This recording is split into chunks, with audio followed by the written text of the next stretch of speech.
Blessings, namaste, and love, everyone. I'm spiritualist, psychic, astrologer, and medium Ray Sette.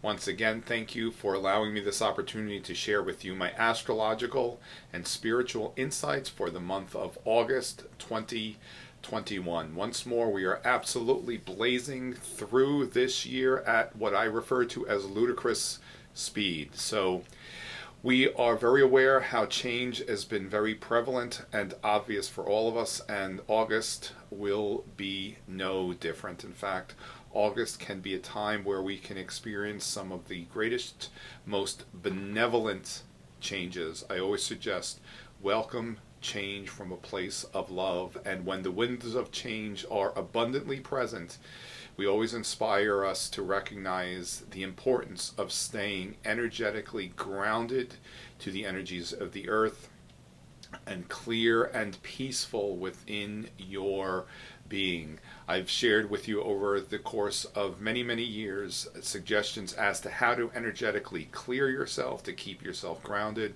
I certainly suggest to continue employing all the spiritual and metaphysical tools available for you to keep yourselves energetically clear and grounded, especially as we move through the August time frame. The August and September energies are a trigger point for the eclipse season that we had in May going into June. We begin August with the Balsamic moon phase. Remember, the Balsamic moon phase is the few days which lead up to the new moon, which allow us to energetically prepare for the coming lunar cycle. And the Balsamic moon phase begins on August 4th at 12:19 p.m. Eastern Daylight Time. Remember, that is the auspicious opportunity which Spirit shares with us, offers us to prepare for the coming lunar cycle. It's a time to clear, cleanse, and ground, rest, relax, rejuvenate. We always inspire the importance of meditation throughout our daily lives. This is an even more auspicious, important, significant opportunity to employ meditation in your daily routine. The experience of meditation certainly allows us to quiet our mind, and when we quiet the mind and shield ourselves and remove ourselves from the distractions of the daily third environment, that is when Spirit is given the opportunity to share with us its knowing and its insights and its guidance. Again, the Balsamic moon phase begins on August 4th. Now, as I've mentioned over the course of many years, around this time in years past, as we approach the early August time frame, we are offered and we experience the opportunity of the opening of the Lionsgate Portal. The Lionsgate is connected to, or rather is representative of the time when we experienced the rising of two suns at the moment of sunrise. The rising of two suns, the two suns being our sun Helios, as well as the great star sun Sirius. At the moment of sunrise on August 7th, 8th, and 9th, we observe both of these suns rising on the horizon at the moment of sunrise. August 8th is the exact moment of the Lionsgate Portal. The Lionsgate, which is also connected with the constellation of Leo. The Lionsgate begins to open, I believe, on July 27th. It culminates on the moment of sunrise on August 8th, and then it closes on August 11th. This is the time of year when we are abundantly aware of our sense of our potential, of creativity. As I've said many times, when we demonstrate ourselves creatively, we connect with divinity, and when we connect with divinity, we express ourselves creatively. The time of the Lionsgate Portal is an opportunity for every one of us to recognize that we are creative beings, that creativity is not specific to only art or music. Creativity is multifaceted. The experience of creativity is bringing to form our ideas, the imagination. Through this time, allow yourself to truly recognize how you are a creative being, as well as your own unique expressions of creativity and your unique individual connection to divinity. And what's extraordinary about this year's Lionsgate Portal is that it also coincides with our next new moon, which is on August 8th. Now, in the United States, on August 8th, the moment of sunrise for the East Coast is specifically in Washington, D.C. Now, I use Washington only as a point of reference because I am here in the United States. But I suggest to explore the moment of sunrise where you are located specifically. Remember, each geographical location will have a different time of sunrise. It may only be a few seconds of a change, but it will be different. So I suggest to explore and recognize the exact moment of sunrise where it is that you are located specifically. And as I was saying, the Lionsgate Portal, the culmination of the opening of the Lionsgate Portal is on August 8th. The exact moment of sunrise for Washington, D.C. is 6:20 a.m. And we have our next new moon on August 8th, 2021. And the exact moment of the new moon is 8:50 a.m. So it's just over 3 hours, about 3.5 hours after the moment of sunrise. And as I said, what's extraordinary about this new moon is that it coincides with the opening of the Lionsgate Portal. The new moon, it is in the sign of Leo, the sign which most represents creativity, divinity, as well as love. It represents children being childlike. This is one of the most auspicious opportunities to awaken to that element of creativity within ourselves. If you have any doubts regarding your own creative ability, at the Balsamic moon phase, remember that's the period to clear and cleanse away. Beginning at that phase of the moon, allow yourself to dissolve any doubts that you might have regarding your own creative abilities, your own creative demonstrations. Let yourself clear yourself and move past those limited thoughts. Also, to move away from any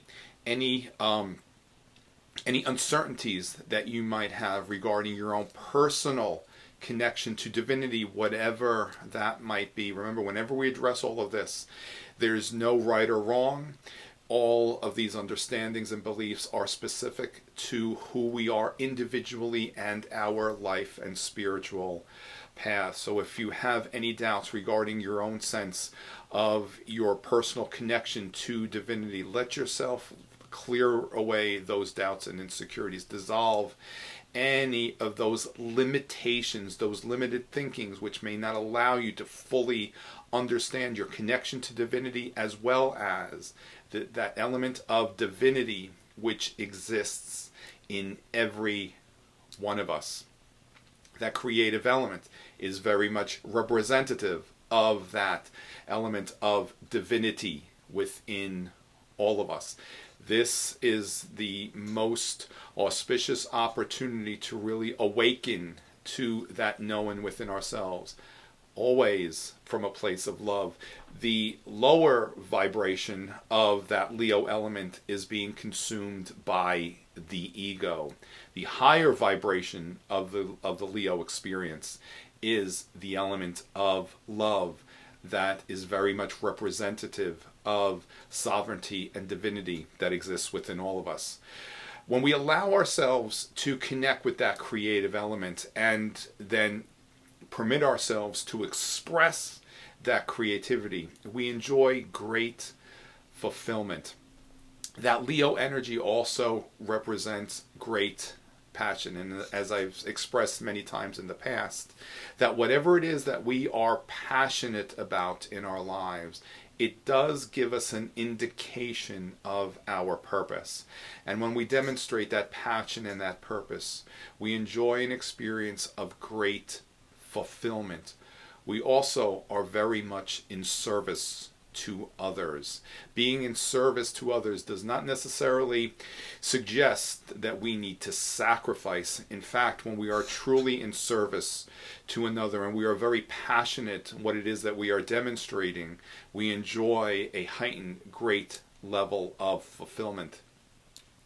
These are all very much qualities to embrace and infuse at the time of the new moon, which is in the sign representing all these wonderful things: creativity, divinity, love. It's also an opportunity to recognize the experience of self-love.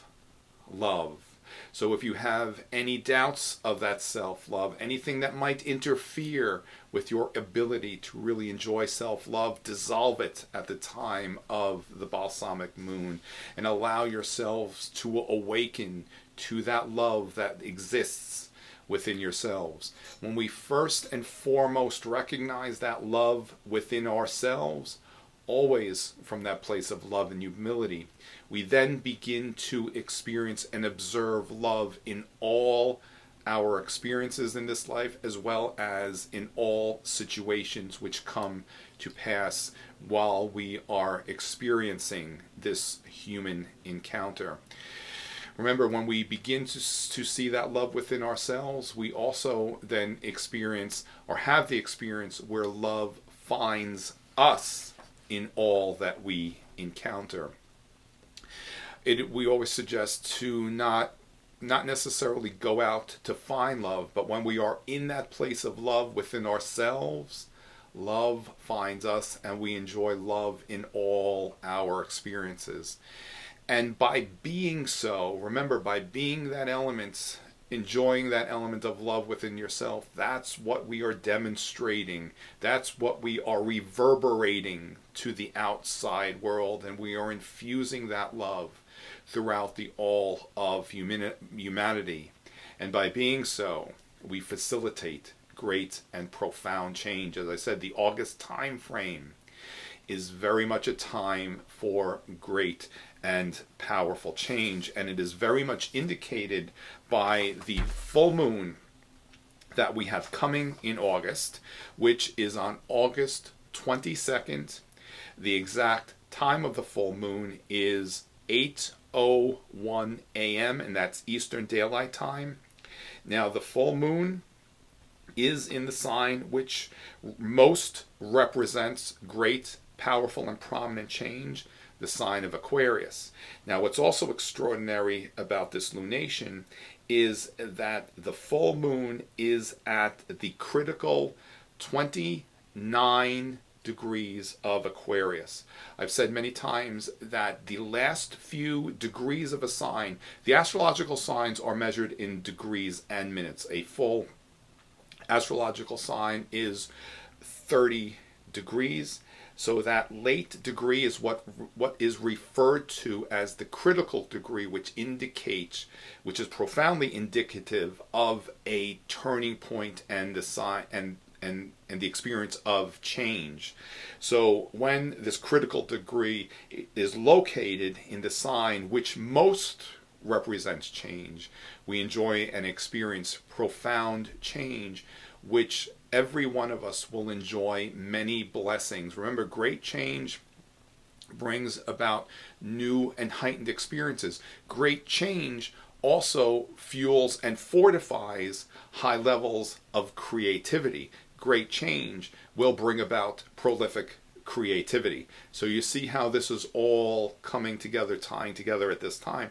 The sign Aquarius is also the opposite of the sign Leo. And as I was suggesting to recognize before, how when we demonstrate ourselves, creatively, we connect with divinity, we express ourselves creatively, excuse me, and how that creativity, that creative demonstration, which can bring us great fulfillment and comes from great passion, brings about great change. So you can see how this is all tying together at this time.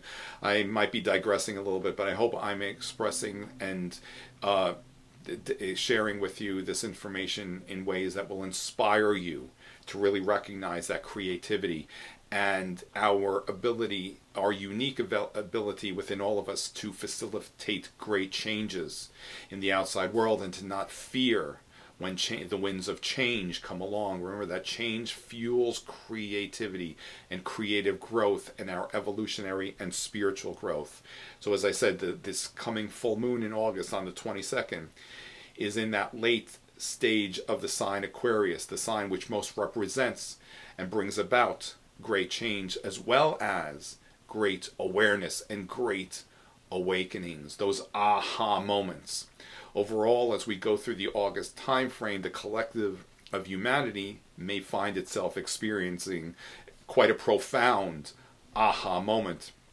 I've written about for many years how we are in the times of revelations and the apocalypse, which does not indicate or suggest destruction. Revelations, the apocalypse, is connected to change and awakening. Revelations to reveal higher truths, especially one of the greatest higher truths that is coming through for all of us, is actually that awareness, that awakening to the element of divinity within all of us. That's that Christ consciousness.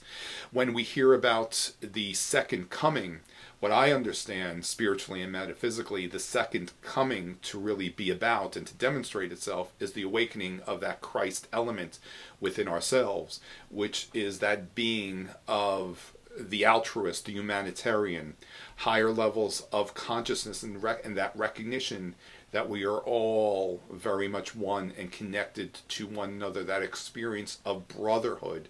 We are here during this time in evolution to usher in the new age and the age of Aquarius. Again, going back to that Aquarius element, that Aquarius full moon that I was referring to earlier. In the 1960s, we heard in the song, the line was stated, "This is the dawning of the age of Aquarius." We still very much are experiencing the dawning of the age of Aquarius, which I may talk about this at a later time, but by my calculations may not necessarily come about until the year 2165. And that connects with the next Uranus-Neptune conjunction, which is in the sign of Aquarius, which we'll be experiencing that time. But that does not suggest that we can't enjoy the blessings of all of that right now. We are ushering in. This is the dawning of the age of Aquarius. And what I suggest to recognize is how we are all elements of change, and when we allow ourselves to change first within ourselves, we facilitate the change in the outside world. And right now, as we go through this month, especially again connected to, as I said, with the Lionsgate Portal, awakening to that element of creative divinity within yourselves, and permit yourself to express that creativity in whatever form resonates with you personally. Remember, there is no wrong or right regarding all of this. These experiences are very personal and unique and specific to who we are and our spiritual path. And on August 22nd, we got a lot going on that day. We've got the full moon, but we also have the sun transiting into the sign of Virgo. Mercury ruled Virgo. Well, actually, when Virgo isn't anchored and grounded, the energies of Virgo aren't anchored and grounded, we actually do experience vertigo. What I was suggesting to recognize is that Virgo is ruled by Mercury, the planet of the mind. When Virgo isn't, its energy isn't anchored and grounded, it can at times be over analytical and very, very critical. However, when it is properly anchored and grounded, Virgo is meticulous, and it analyzes in ways that the thinking can be very abstract, and the problem solving abilities of Virgo can be quite prolific and profound, again, when that energy is anchored and grounded. So as the sun transits the sign of Virgo, we certainly allow ourselves to sometimes recognize how we can be over analytical with some things. We can be very judgmental. That judgmental mindset is also a lower demonstration of Virgo. Virgo can also represent great fear when it's not anchored. The opposite of Virgo is the sign of Pisces, and that Virgo Pisces polarity is faith versus fear, fear versus faith. And when the sun transits the sign of Virgo, and many times we, throughout our lives, we do find ourselves actually connecting with the qualities of the opposite of our birth sign, and the opposite of Virgo is Pisces. Many times the Virgo experience is challenged to move from a place of fear, which is Virgo, to a place of complete faith and knowing, which is Pisces. And during this time, more so than ever, we are individually all being offered the opportunity to move past that fear element and welcome the experience of complete faith and knowing. Part of this knowing is the awakening to that element of divinity, that God particle that is in every one of us. So, once again, I'm spiritualist, psychic, astrologer, and medium Ray Sette. I thank you for allowing me this opportunity to share with you some of the very few astrological opportunities that are taking place during August. In this time frame, actually in the coming weeks, I will share with the mystical moon in Florida my availability and my specific client meeting dates that will take place November going into December. I believe my first day meeting with clients is November 15th. It's either the 15th or 16th. It's that Monday. I will share my availability very soon, and as always, the schedule fills up very, very quickly. And as always, I look forward to meeting with everyone. And until that time, blessings and namaste, everyone. Remain in the light and always in a place of love.